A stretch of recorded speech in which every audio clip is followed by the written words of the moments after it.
You're listening to the Whole Hog Sports Podcast. And now, here's your host, Matt Jones. Hey, today on the show, Jonah Dylan from the Memphis Commercial-Appeal will join us to talk about Ryan Silverfield and his time coaching the Tigers. Also, Christina Long will be here in studio. First, a word from Kendall King. Kendall King, we're proud of over 4 decades of design. We're continuing the legacy of great creative design by combining our brands of Kendall King, Soapbox, and Shopcart. Together, these brands represent a new focus in marketing design with individual attention to specific areas. Through our design expertise supported by a team of talented professionals, we showcase our best. We are Kendall King, we are Soapbox, we are Shopcart, we are design. Jonah Dylan covers the Memphis Tigers for the Memphis Commercial-Appeal. He joins us now. Jonah, this is a crazy last 3 days for you, I'm sure, too, losing a coach with Ryan Silverfield coming over here to Arkansas. Just what's this process been like, and are you surprised by what happened? Yeah, it's been like you said, a crazy last couple of days. Definitely, I think the timing and the speed with which this happened on Sunday morning, surprising to some people around here in terms of kind of what we've been hearing, both from the Arkansas search and then just in terms of where Ryan Silverfield was in terms of job prospects at Arkansas and beyond with how the last season had gone for Memphis, especially how it had gone in November down the stretch. So definitely a surprise. Obviously, look, all these dominoes in the coaching world fall and then it ends up in a certain way. But it's been interesting to kind of see the fallout, how fans are reacting, and where Memphis kind of goes from here. What do you think made him appealing to Arkansas? Yeah, it's one of those things. The wins obviously just the record, right? The sustained success. I think if you're Arkansas, right, you need a floor raiser because the floor has obviously been pretty low, including this year. And what Ryan Silverfield can sell himself as, and what people around him can sell him as, is a floor raiser, someone who maintained. This program, obviously, it was doing well under Mike Norvell. It wasn't like he had to build it from nothing. But there's a lot of programs that you see that have years where they bottom out or they bottom out completely as a program. And the one thing that Ryan Silverfield did that you can't really take away at Memphis is he consistently had the floor at, we're going to a bowl game every year. There's no question. Now, there were some 6-6 years, but Memphis has one of the longest bowl streaks in the country. They were always expected to be one of the better teams, and they never had one of those seasons where the bottom fell out. Mm-hmm. This year they went 8-1, and then they finished 8-4 with a 3-game losing streak. Now I've tried to explain to people that those were 3 of the top teams in the American that they lost to. But how do you look at how this season ended for Memphis? Because I think the expectation was that Memphis would be one of those top teams, and certainly it didn't end up that way. Yeah, I mean, the end of Memphis' season, it comes down to those 3 games, obviously. It comes down to moments in those games because especially the Tulane game, which was the first loss. Memphis was a couple plays away. A big story of the entire second half of the season was Brandon Lewis, Memphis' quarterback, was injured. Now, one of the things, he was injured in the loss to UAB, then he played the next week, then he looked like he was getting better, and he aggravated the injury against Rice. He was still in the game. Memphis was up 38-7 in the fourth quarter against Rice. Brandon Lewis was still in the game, got injured on a run, re-injured the ankle, and then continued to be injured basically the rest of the season. It was a huge storyline even at the time, fans saying, why was he still in the game? Upset with Ryan Silverfield for that decision. Ultimately, his injury was a storyline throughout the rest of the year. He was not 100%. He tried to gut it out, and they did what they could. But like you said, they lost to 3 good teams. It wasn't like they got blown out. Really, the one thing Ryan Silverfield was excellent at was he never got blown out. And Memphis was almost always competitive, especially in the past couple of years, even against good teams. But they didn't get over the hump. They couldn't beat those teams. They couldn't consistently beat good teams enough. And that's one of the things that people are talking about this week.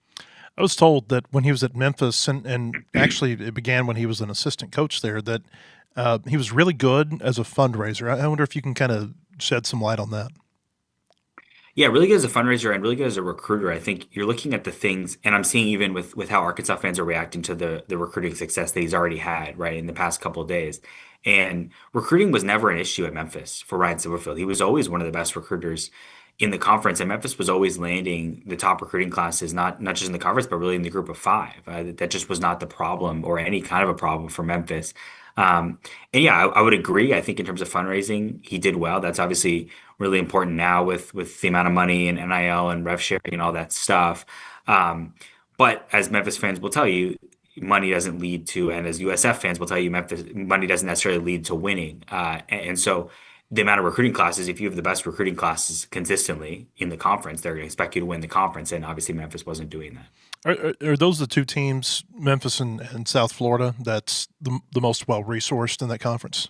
Yeah, I think definitely now there's been a gap that's existed. Some Memphis people will tell you that USF is beyond them now. They've invested a lot into their program. Uh, but there's definitely a gap that's now being created it feels like is growing between those two and everybody else. It's interesting that with Silverfield, you look at his record against these other coaches from the American who have left in the last week. I think he was 3-0 against Golis. He was 2-0 against Eric Morris, and he was 0-1 against John Summerall, with the loss being the one that we talked about a few weeks back. In those games where they went head-to-head, anything stand out to you? Yeah, I mean, look, the Eric Morris stuff, we're talking about resources. Eric Morris is doing way, way more with less compared to those guys. Memphis was playing those teams, and every player on Memphis's team was higher recruited than every player North Texas team, and he's finding guys.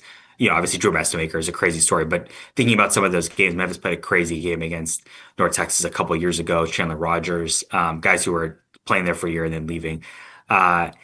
The Alex Golesh stuff is interesting because you think back to that game this year, and USF really should have won that game. And Alex Golesh made some decisions in the fourth quarter that USF fans are not happy about, and did not do well enough to win them the game coaching wise. Then they have a penalty right on the last play before what would have been a game tying field goal. And so that was an interesting one. I don't, again, like the USF last year, they played Byron Brown was out, and they didn't have anyone as their backup quarterback. So I don't think it was really fair to expect them to be competitive in that game. And so when you go game by game, I don't know that there's a huge storyline there in terms of Ryan Silverfield is better than those coaches. I will say every one of those games, I feel pretty confident, aside from USF this year, that Memphis was more talented than the other team. And so, yeah, you see how it goes, and it's interesting. But yeah, all those guys, for various reasons, dealt with those types of things when they were in this conference. One of the things that Silverfield's going to have to face is just this doubt that Memphis coaches can go win at the Power 4 level. Justin Fuente got fired at Virginia Tech after 6 seasons. We know what's going on with Norvell at Florida State right now. One of the things that is, or I guess kind of stands out to me a little bit, is that Silverfield stayed at Memphis longer than those two stayed there. And I think I even heard him say on a radio interview yesterday that he had offers to go to other schools, to other Power 4 schools, and he turned that down. What do you know about what he turned down in the past, and why do you think he stayed there for as long as he did? Yeah, I mean, I think why did he stay here as long as he did, especially even let's compare him to those American coaches, the Eric Morrises and those people, how quickly they come in and come out. I think it's fair to say that people were not clamoring to hire Ryan Silverfield earlier, as much as those guys. And even maybe this year, you look at obviously the Alex Golesh stuff, even with Arkansas. But so I think part of it is the interest was not at the same level. I think it's fair to say. I know every coach will tell you that they're turning down jobs every 5 seconds, and who knows? I mean, somebody calls you and says, "Hey, we're interested in you," or "We want to do this," to the point where going through an entire process and interviewing and being offered a job. I don't know that has happened that much. But certainly this year it felt different. I would say even, going back to the Arkansas game against Memphis earlier in the year, there was way more interest this year in Ryan Silverfield, aside from even before we knew how many openings there were going to be, where the openings were going to be. There was more interest this year. People were talking about the sustained track record and stuff like that. But in the past, I think the reason he didn't leave is because there just wasn't as much interest as some of those other guys. The American has changed a lot in the last, 3 years. I mean, you look at, and I wonder if there's a correlation here or if there's something going on. When he has the most success in his career is when Cincinnati, Houston, UCF, and then SMU the next year leave the conference. What is that correlation there? Yeah, I mean, it's like you said, the correlation is the conference got worse, right? Because those teams left. SMU obviously having a lot of success before they left, and even now. So the expectations were raised. I think even the 9-3 and 10-2 seasons, fans are not happy. Look, you can just go look at what Memphis fans, even if what Memphis fans were saying about Ryan Silverfield after the game against Navy on Thursday before he left for Arkansas. Was not positive. It's not the same. You don't have, these other, again, to compare to those other schools, you have ADs coming out proactively and saying they want to keep coaches and they're doing everything to keep them. Now this came together quickly, obviously, but it's not. We didn't have that in Memphis. So it's definitely interesting. I think again, you win a lot of games and they were competitive, especially a couple years ago, being competitive with power conference teams, winning against a lot of power conference teams, winning bowl games every year against power conference teams. And so there's a lot on both sides you can point to of here's why he has a sustained track record of success and will be successful at the next place. And then Memphis fans saying, he didn't get us over the hump. We felt like this program maybe had plateaued a little bit with where it was. And so it's just really interesting to see both sides of that and then to see how it all plays out in Arkansas. Memphis is going to have a bowl game coming up here. They've Reggie Howard, they promoted him to be the interim coach. When all the dust settles, how much do you think Arkansas in terms of staff and personnel and maybe even roster looks like what Memphis had this year? I guess maybe another way to say that is how many people do you think come over? I think of a few. I would expect there to be people from Memphis currently going to Arkansas. Now I know if you're Ryan Silverfield and any coach who takes that kind of a job, part of it you want to bring some people that that you can trust. You also want to maybe get some hires of people who are coming in from other places. Obviously, Ryan Silverfield has a network going back to his NFL days, so he knows people. I saw him talking about that in an interview, about connections that he has and people he wants to bring. But I think it's fair to say there are going to be a few people from Memphis staff-wise who come over. As for players, it's going to be really interesting. I think it's going to obviously depend on who the next coach is at Memphis. If I was a player at any of these schools who loses your coach, right, you want to see who the next coach is, and maybe they have a sell for you, just the same as all the Arkansas players kind of dealing with it now with Ryan Silverfield. Do I want to stay? Do I want to, talking to him about what the vision is in that type of thing? But there are some players for Memphis who, if they were in the portal, would be attractive to a lot of programs, including Arkansas. And obviously, Ryan Silverfield knows who those people are. And so I'm sure people that he wants, he'll be able to have real conversations with about potentially coming over there. I think Memphis is a hard job, and I know it's one of the more well-resourced jobs in the group of six. But you're still looking at the fact that kind of like what happened with Memphis last year, right? You lose a lot of players in the portal, and you got to go overhaul the roster. What do you think the prospects are as they look for a new coach to replace Ryan? Yeah, it's a really hard job. And to be fair, one of the reasons is because I think the next coach, without even knowing who it is, there are a lot of people in the city who are going to say, we expect you to win the conference championship this year, like in your first year, because there's no more rebuilding, especially when you look at the conference, right? All the other schools, most of them, the top of the conference are losing their coaches. So they're in the same situation in terms of rebuilding, and Memphis has the resources to be able to compete at this level. Now, they never got to the conference title game under Ryan Silverfield, and that's going to be the thing. Ultimately, the next coach is going to be judged on is, do you get to the conference title game? If you don't, I don't think people will be happy, as you saw with the reaction to Ryan Silverfield. But there's also a potential now for Memphis where the floor was really high, and now you're walking in an unknown of what is the floor could be way lower with the next coach. It's possible. But yeah, like you said, I think it is a tough job. I think there's a lot of pressure and expectations with the resources, and that means that you don't have a lot of time to put together a roster and develop players and stuff like that. What's the feeling been in Memphis about him moving on? And I wonder what's the feeling over there as they've seen the reaction that this has gotten, which has not been overly positive. Yeah, I think not surprised, especially at first. Like I said, legitimately people having conversations about wanting Ryan Silverfield to be fired. On Friday and Saturday, and then he leaves on Sunday. So obviously from those people, the reaction is, wow, they just saved us. And not only that, they're going to, pay us to take a coach that we didn't want. At the same time, there's a lot of uncertainty, obviously. I think the general feeling, when the dust settles, will be that kind of people feel like it was time. Ryan Silverfield won a lot of games at Memphis, but the program had plateaued. They weren't getting to a conference title game, which is what the expectation was and what people want the expectation to be. And so they're going to feel like I was ready for something else, even if it's not like Ryan Silverfield did a horrible job and the program was a disaster. So I think Memphis fans, not surprised by Arkansas fans' reaction. You saw a lot of people on social media being like, oh, thanks for taking him, and like I said, even the recruiting stuff with the past couple of days of, wow, he's getting people on board with recruiting.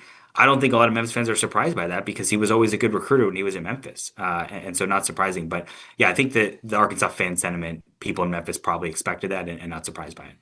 Jonah Dylan with the Memphis Commercial-Appeal. Jonah, we appreciate your time. Yeah, thanks for having me. All right, thank you. When we come back, Christina Long will be here in studio with me. First, a word from Kendall King.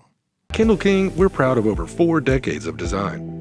We're continuing the legacy of great creative design by combining our brands of Kendall King, Soapbox, and Shopcart. Together, these brands represent a new focus in marketing design with individual attention to specific areas. Through our design expertise supported by a team of talented professionals, we showcase our best. We are Kendall King, we are Soapbox, we are Shopcart, we are design.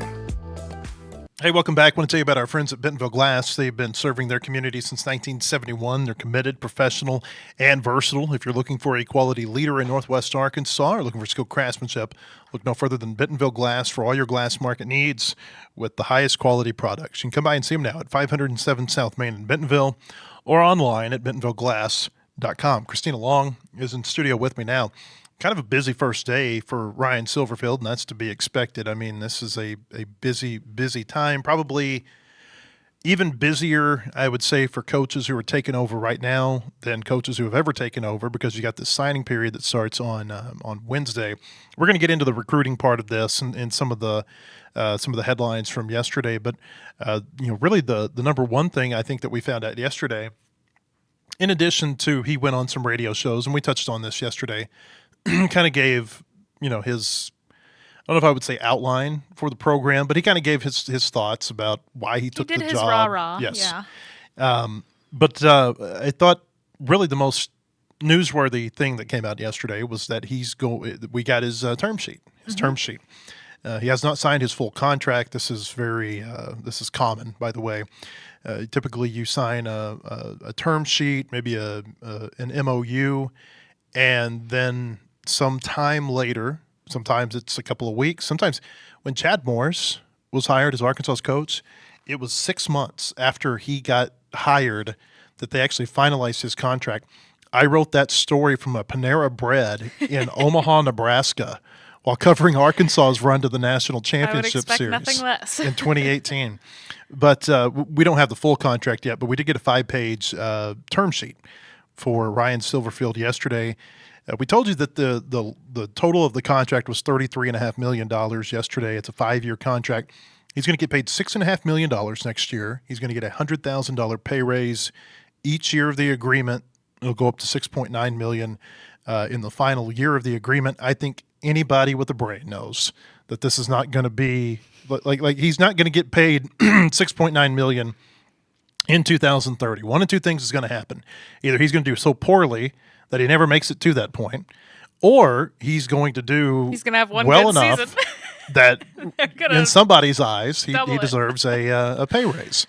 Nobody ever gets to the final year of the contract, but that's what's written, is that it goes from $6.5 million in year 1 to $6.9 million in year 2. Really, the thing that stood out to me, though, Christina, was the agreement that there's going to be a minimum salary pool for his assistant coaching staff. There's 2 different pools here. There is a pool for the 10-member on-field staff, so that's your coordinators, your position coaches, and then there's going to be a minimum salary pool for his support staff, his strength coaches, his director of operations, and quality control, and on down the list. What is that amount? We don't know. Those numbers have been redacted. And I've got some thoughts on that here in just a minute. But what I do think is notable is that that I've never seen this in a contract, that they agreed to a minimum amount of money that they were going to pay to the assistant coaching staff. I suspect it's going to be a bigger amount of money than they paid this year. I think they paid their 10 assistants this year somewhere in the $6.5 million range, which was here to $6.465 million. That was the highest figure in program history. I suspect it'll be greater than that, and that goes into this quote-unquote new and improved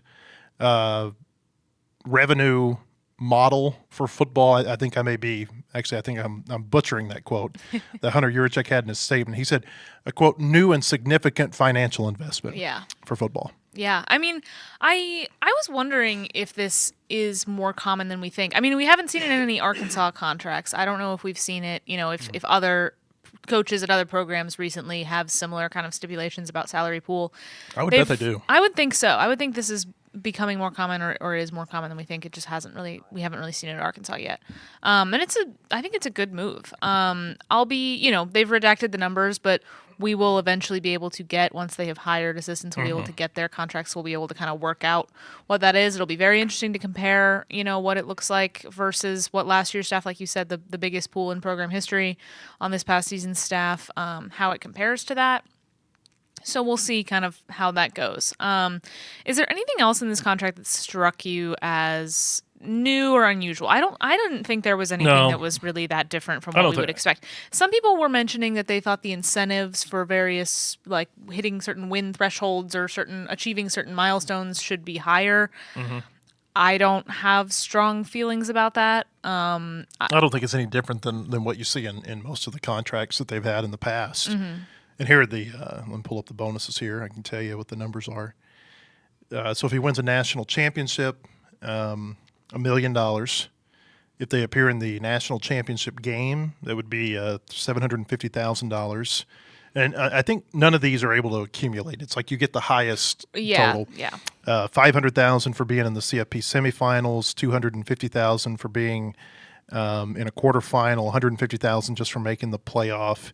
And if you get to what's called a Tier 1 bowl, and that Tier 1 bowl, from what I can tell, is not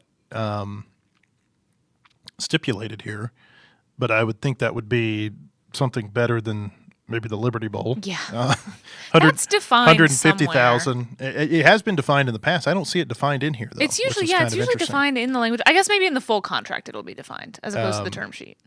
Because I remember looking at Pittman's contract when they made one of their bowl games and looking at what he would get for that, and it was defined in the language of the contract, because I was like, oh, that's an interesting way to see the bowls kind of laid out. So yeah, I think some people thought maybe he should be getting more for some of the, like what's the SEC championship bonus? $250,000 for winning, $100,000 for getting there. So and again, those cannot accumulate. You get the highest total. Basically what they have in here, they have 3 different categories, and you get the highest amount that you get one amount. They can't accumulate. So you can't get $750,000 for just making the championship game and $500,000 for being in the semifinals. Right. If you win the championship, you get $1 million. That's it. If you win the SEC, you get $250,000. That's it. And then there's SEC Coach of the Year, NCAA Coach of the Year. You can get some money for that. $25,000 for conference coach, $50,000 for national coach. You're laughing because I'm losing my voice. You do this every day. You do this every day. The throat clearing, but it's accelerated today. Yeah, thank you. I'll be self-conscious the rest of the show now. And then there's some stuff in here for GSR, APR, that type of stuff. Yeah. Graduation. Right. How they perform in the classroom. There's always a little bit of that. Yeah. So the SEC championship winning is more than like a playoff appearance. Is that right? Say that again. Winning the SEC championship game, $250, is more than if you were to just make the playoff. That's interesting. But if you win the SEC, you're also going to make the playoff. That's true. And so you get the $250,000 plus the $150,000. Yeah. So will any of this ever matter? Who's to say? Who knows? No, so that didn't surprise me. I don't think anything else. No, I don't think so either. Surprised me.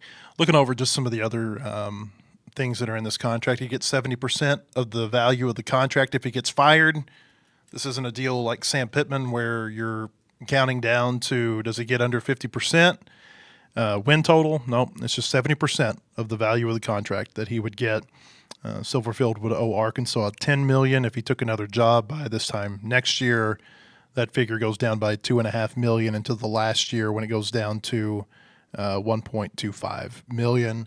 Arkansas is going to give Memphis $1.5 million to buy out his contract there, which isn't that bad, I don't think. I guess I don't know where that ranks relative to some other schools, but I don't think. Well, I mean, it's not $10 million that somebody would have to pay Arkansas if he were to leave next year. That's true. So it's 6.5 the first year annual. $6.5 million. So I was looking. I wanted to see kind of where that falls in the SEC. Among coaches from this past season. USA Today keeps a really good database of head coach salaries. This is as of October 2025. So this is before a lot of firings. Like they've still got Sam Pittman on here, but that would be lower than any coach any SEC coach made. That's not true. It would be between Jeff Lebby and Hugh Freeze, what they made this year. So Jeff Lebby made $4.3 million. Hugh Freeze made $6.7. So it would be bottom of the SEC besides Clark Lee. Well, what we think Clark Lee makes since he's at a private school. Well, I think the reports are that he's going to move up to $9 million next year. Clark Lee will. Okay, we'll just slot him up there near Mark Stoops and Josh Heupel then. Well, Mark Stoops is gone. Yeah, well, and so is Hugh Freeze. So these are, this is relative to, how teams came into this year. I would wonder if Kentucky would pay for Will Stein. Is it Will Stein? Is that the? I keep wanting to call him. Who was the basketball player? Willie Cauley-Stein. Willie Cauley-Stein. I thought the That's what I keep exact going same to.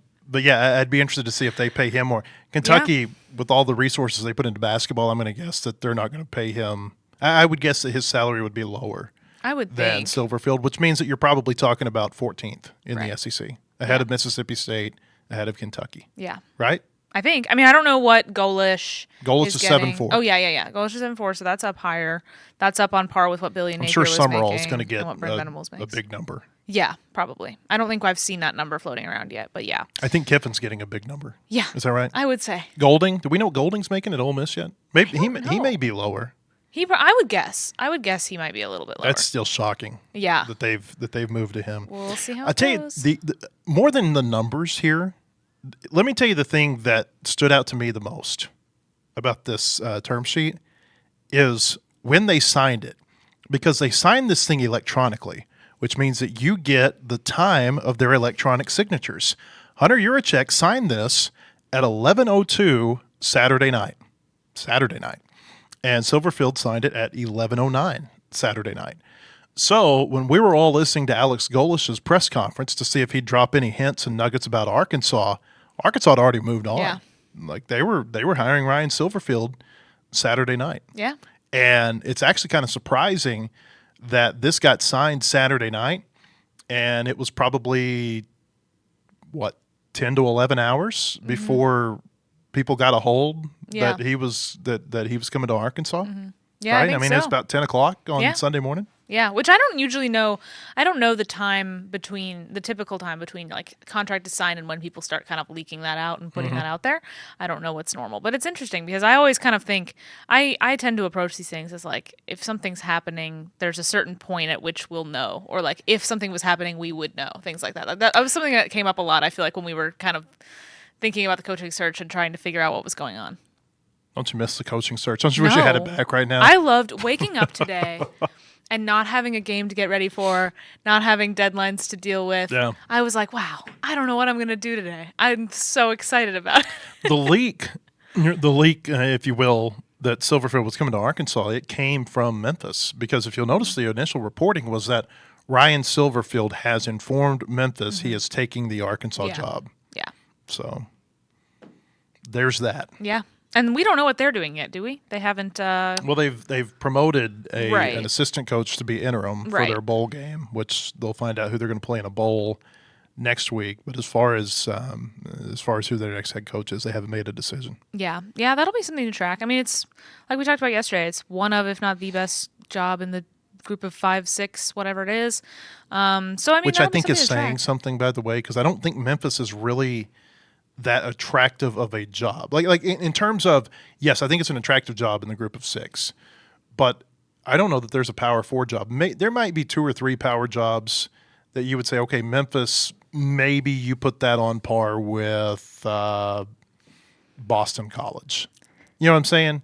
But for the most part, it's kind of interesting that it's a good group of 6 job, but would you consider it one of the best 65 jobs in America? Probably not. Yeah, that would be quite a ranking. We'll just do that one show. We'll just sit here and rank. And you wonder schools. That sounds like a good summertime show if we've got to do one. You wonder for Memphis how it was earlier this year they were trying to buy their way into the Big 12. Yeah, and nobody wanted that. They were trying to do the same thing in the Big 12 that SMU had done in the ACC, where you forego all the TV revenue and you give them money. And I mean, it's like it's kind of like being in a fraternity, basically. You buy your friends. Yep. And it didn't work. It didn't work out for them. Yeah. I think they were trying to buy their way into the Big 12 for like $200 million or something. It was crazy. Yeah. They're doing all this work. I mean, they've got a great arena where they play basketball. I think their baseball team, they may have an on-campus stadium.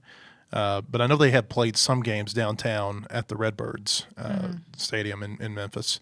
And then, football, they're in the process of doing this overhaul for their football stadium that we'll see what it looks like. I mean, that's an old stadium. It is a rundown stadium. The area around the stadium is not great. We'll see how that looks once they finish it. The 2 times that Arkansas played over there the last couple of years hadn't looked great. Yeah. But they haven't finished it either.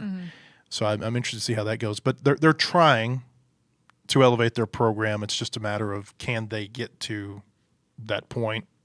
I don't know if they can. I would suspect that whoever they hire as a football coach is going to play a big role in whether or not they can elevate themselves what am I trying to say here? Leverage themselves into a Power 4 job. Yeah. You talking about their I haven't stadium. slept much lately. I've been clearing my throat too much. You talking about the stadium made me think we should have known. We should have known that all of these trips we've had to make to Memphis over the last, 18 months or whatever, maybe less than that. We should have known. It was all foreshadowing. We were just supposed to be getting familiar with Memphis, understanding the program. Yeah. It was all leading to this. If we need to, I will take one for the team and go over there and expense a lunch at Corky's. Ethan likes Memphis, I think. Send Ethan over there. I like You guys Corky's. go together. Yes, Corky's was good. I like Corky's. It was good. Memphis- We went to Memphis is Commissary okay. in Germantown. Commissary was great. It was over in Germantown. And we went, I've been there twice now. It's fabulous. I like Corky's over Central Barbecue. That's like a big. I don't know if I've been to the Central that was here and it wasn't. Yeah, that's why it's not here anymore. Yeah, it was not good. I think we can say that. I don't think they're an advertiser. They're gone, right? So, Yeah. Arkansas had a big day yesterday in terms of getting some recruits, and we touched on a few of them yesterday. But even after we recorded the show yesterday, they got this. I want to make sure I've got this correct. They got a commitment from, here it is, Little Rock Central 4-star defensive lineman Anthony Kennedy Jr. And this is a big one. He was committed to Miami. So you're talking about they got 4 players yesterday who some of them had decommitted previously from their old school. But they were players who you had a defensive player committed to Oklahoma. And I like to look at that sometimes, like your position, where have you committed, and what is that program's reputation at your position? Oklahoma's got a good reputation. Brent Venables has a good reputation as a defensive coach. So you get Ja'Cory Smith from Bryant. He had been at OU. Now he's at Arkansas. You get Hodges, the running back, TJ Hodges, the running back from Bryant, going to Missouri. Okay, you got Missouri. They had the Doak Walker Award winner 2 years ago. They may have the Doak Walker Award winner this year, although I think Jeremiah Love from Notre Dame is probably going to win that. But Missouri, that's a program with a good reputation for running backs. You get this Anthony Kennedy, defensive lineman from Little Rock Central, committed to Miami. Miami's got a good reputation, Mario Cristobal does, for producing linemen on both sides of the ball. And then you get Danny Beal, the defensive lineman from Cross County, who's was going to Oklahoma State. Now he's coming to Arkansas. I can't remember a day like this where not only were you getting players from the state of Arkansas, but like you're getting the high-profile players from the state of Arkansas. Which hasn't been happening for three years. of these 5, or 3 of these were in the top 5 of the state's, top 5 rankings. So. Tell me if you think this is. Let me know if this is speculation on my part, but tell me if you think this is fair speculation to point out that 3 of these are defensive players. Do we think that means there is a defensive coordinator, sort of at least verbally, if not inked? There's somebody that they're able to sell people on. You think that's fair? I'm speculating, but do you think that's fair speculation? I don't know. I don't know. Okay. I don't know. That's where my mind went immediately. I've got to be careful what I say about this because Okay. I have heard something about the defensive coordinator, but it's not something I want to say publicly. Okay. Well, so the bottom line, I don't think they have hired a defensive coordinator. Okay. That's what I would say. I just thought it was interesting that they signed 3 pretty big time defensive players if they don't have a defensive coach set up. Maybe they just said, "Hey, maybe it's a matter of resources." Yeah, and they say, it "Hey, really we're could gonna reallocate some money over to the defensive side because we didn't do that enough this year. Yeah. Somebody on our message board said something yesterday. Said Arkansas needs a miracle worker defensive coordinator. And I thought, no, they don't. No, what they need on defense is they need to be able to evaluate the players better than they did this last season. And they've got to be able to spend some money on defense because it was clear. I don't know what they spent offense versus defense this year, but I think anybody who looked at that roster and looked at the way that they played, and we were even talking about this before the season, they put their money toward offense. They didn't put their money toward defense. They put their money toward a quarterback. They put their money toward offensive linemen. I would say that those are the two areas where they probably spent the heaviest this year, was quarterback and offensive linemen. You can't look at that defensive line. You can't look at the linebackers. You can't look at the secondary and say that they went out and they really tried to outspend somebody for those players. I just don't think they did. I know they were able to get some players who came in for, Kenai Walker had been at OU and Wooden had been at Auburn. They'd gotten some players who had been at other SEC schools. Xavier Sorey, this wasn't his first year, but he'd been at Georgia previously. But when you kind of look at where some of these players came from, and sometimes you can get portal hits, and so it can come off as you're talking out of both sides of your mouth here. You can't praise them for going and finding whoever from wherever and then saying, well, they made a mistake because they took a cornerback from Maine. But like we were talking about yesterday with coaches too, it's the risk. It's the risk factor. And it seemed like some of the risks they took worked better on offense than they did on defense. Maybe they scouted it better. Maybe it was, I don't know. I feel like for the most part, when you're taking a lot of the players they took this year, you're taking them for depth and not necessarily because you expect them to be your main players. And I think that's actually kind of what ended up happening was that some of the players that you took for depth ended up being the best player available at their position. And that's why you saw a defensive score like you saw this year. Yeah. I mean, it's difficult too because I do think they had gotten some, in their last few recruiting classes, they've had. I mean, I'm looking at 24/7 right now. They've had some highly rated defensive players. It's just that they're younger guys and that they weren't developed, and then you had to plug holes through the portal and things like that. I mean, they still have. I mean, let's look at this. 3 4-star defensive players from the class of 2024. Charlie Collins, Selman Bridges, Bradley Shaw. All of those guys are still on the roster. They all played this year. They're young. They need some more work. But I think all those guys are guys that they feel like have bright futures. So it's not as if they didn't do anything high school recruiting-wise defensively especially, but I think it's difficult to obviously get freshmen and plug them in right away. And then these are guys that they have wanted to develop, but then you get into the whole conversation about development when you're bringing in portal guys to plug holes from guys who leave. So that's kind of the thing. Like we were talking about yesterday, you have to, how they kind of build this to start is going to kind of set the tone for how things go in future years. So it was a good day one for him. And they're building up their signing class. I want to look this up. I do want to see what their recruiting class is ranked right now. It's next to last in the SEC. Auburn has dropped below. Where is it though nationally? Do you know? Not off the top of my head, but it would be easy. See, because that's always the tough thing is when you report this, it's hey, they've got the 25th best recruiting class, but it's 13th in the SEC. It looks like it's number 70. Number 70. I think so. Wow, that's still way down there. Yeah, but it's also because there's only 13 players. I was going to say I think it's more than 13 now. It's right? 13 according to 24/7, unless there's somebody else today. Maybe they had some decommitments yesterday. Yeah, they did. They had several. They had some guys that posted, hey, I talked 70, to Ryan Silverfield and I am no longer committed. So I think those were some guys that they maybe told to decommit. Interesting. There were a few of those. They've got 3 4-stars and 10 3-star players. They need 4 stars. Yeah, like they need a lot more 4-star players this year in this signing class. But again, I think that yesterday that was a decent start. I mean, I think that at least it shows. I think it shows 2 things. It shows that he is serious about wanting to recruit the state, and I think that whatever the pitch is that he's giving the players, they're responding well to it. Mm-hmm. Yeah, I mean, I think so too. And, Richard Davenport wrote a story that's on our site today about some of his recruiting at Memphis and kind of what he was able to do. So, I mean, I think there's something here. And I think there's a lot being done here, especially on the in-state front. I mean, people, have complained for years about Sam Pittman's lack of in-state recruiting or how they try to. I know. It was me. Well, it was you and a lot of people or they try to get some of the top players in the state and they can't get them. Why can't they get them? And now here they are. They're getting a few of them.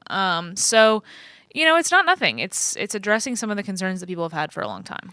Kind of interesting looking at the 24/7 stats, by the way. 6 of their top 7 commits are from Arkansas high schools. And Ja'Cory Smith is not one of their 4-stars, which kind of surprises me. He's a 3-star. I would say, based on what I saw from him in one game, I was impressed. 3 of these players who committed yesterday, those are their 3 4-star players. Those are Beal, Hodges, and Kennedy. All right, Christina, good stuff. You can read Christina at our website, wholehogsports.com. Hope that we see you there or again on our podcast tomorrow. Razorbacks play Louisville tomorrow. We'll have Anthony Christensen here in studio tomorrow to help preview that big game at Bud Walton Arena. Hope to see you then. Have a good day.